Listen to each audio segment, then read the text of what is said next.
Isa sa pinakamalaking problema ng bansa ay ang lantarang pagnanakaw ng ilang politiko at pagkakaabswelto ng mga ito sa isyu ng korupsyon. Kaya naman, ayusin natin ang Pilipinas.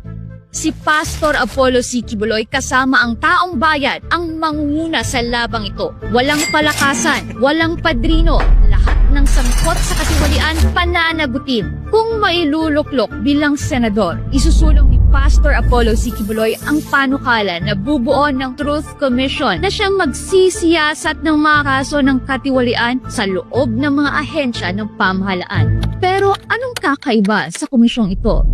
Ang mga miyembro ng Truth Commission ay hindi lang mga opisyal, kundi mga ordinaryong mamamayang Pilipino. Ayon kay Pastor Quiboloy, ito ay magiging isang jury system. Taong bayan mismo ang huhusga sa mga questionableng paggamit ng pera ng bayan. At para sa mga matitinding kaso ng katiwalian, lalo na yung mga opisyal na nagbulot ng matinding pinsala sa kapakanan ng publiko at interes ng bansa, ano ang parusa? Death penalty. Naniniwala si Pastor Quiboloy na walang puwang sa lipunan ang mga magnanakaw sa kaban ng bayan. Kung gusto mo ng totoong pagbabago at hustisya para sa bayan, suportahan natin si Pastor Apollo C. Quiboloy sa Senado. Sama-sama nating bantayan ang kaban ng bayan. Number 53 sa balota.